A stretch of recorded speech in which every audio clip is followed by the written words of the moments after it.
I am শিওৰ আপোনালোকৰ লোভ লাগিছে লাগিবই এনেকৈ যদি ঘৰতে চাওমিন বনোৱা যায় তেতিয়াহ'লে ৰেষ্টুৰেণ্টৰ পৰা বা বাহিৰৰ পৰা অৰ্ডাৰ কৰাৰ কোনো প্ৰয়োজন নহয় হয়নে ফ্ৰেণ্ডছ তো বলক আজি এটা নতুন ৰেচিপি আগবঢ়াইছোঁ সেইটো হৈছে চিকেন চাওমিন তো ইয়াতে পানী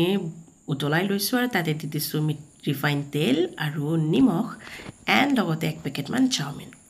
তো ইয়াৰ চাওক মই হাতেদি টাচ কৰাৰ লগে লগে বা প্ৰেছ কৰাৰ লগে লগে যাতে ভাঙি যায় তেনেকুৱাভাৱে বইল কৰি লৈছোঁ আৰু লগে লগে তুলি পেলাই মই কি কৰিম ঠাণ্ডা পানীত দি দিম আপোনালোকে গৰমে গৰমে নাৰাখিব তেতিয়াহ'লে বহুত মানে একদম জমা লাগি থাকিব তেনেকৈ চাওমিন বনালে ভাল নালাগে আৰু ইয়াতে মই চিকেনৰ পিচেছবোৰ সৰু সৰুকৈ কাটি লৈছোঁ তাতে দি দিছোঁ কৰ্ণফ্লাৱাৰ আৰু জালুকৰ গুড়ি লগতে অলপ ফুড কালাৰ আৰু নিমখ দি সানি কিনে ৰাখি দিছোঁ এতিয়া মই এটা বাটিত টমেটো কেচাপ চিলি সস আৰু সয় সস আৰু অলপ ভিনেগাৰ দি মিক্স কৰি লৈছোঁ এণ্ড এতিয়া যাম গেছৰ ফালে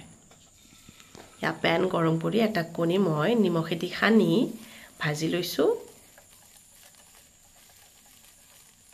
অলপমান লাল লালকৈ ভাজিম এয়া চাওক হৈ গ'ল সেই তেলতে আৰু অলপ তেল এড কৰি তাতে দি দিলোঁ নহৰু আৰু সৰু সাইজৰ এটা জলকীয়া লগতে দি দিছোঁ চিকেনৰ পিচেছবোৰ এনেই পিচেছখিনি এতিয়া ৰঙচুৱাভাৱে ক্ৰিস্পিভাৱে ভাজি ল'ম আপোনালোকে একদম ল' ফ্লেমত নাভাজিব নহ'লে কিন্তু চিকেন গলি যাব এতিয়া দি দিম মই ভেজিছখিনি গাজৰ বন্ধাকবি কেপচিকাম পিঁয়াজ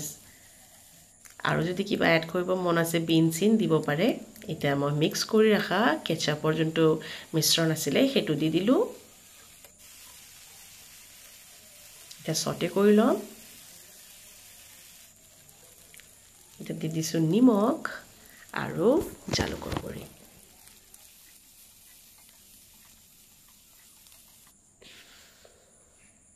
এতিয়া তাতে দি দিম চাওমিনখিনি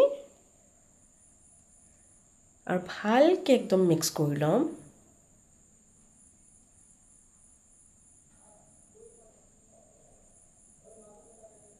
আৰু ইয়াতে দি দিম এতিয়া টমেটো কেচাপ আৰু সয় সস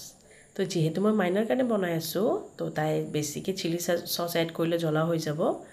লগতে দি দিলোঁ ভাজি ৰখা কণীটোও আৰু ভালকৈ মিক্স কৰি ল'ম এতিয়া এণ্ড মোৰ চাওমিন ৰেডি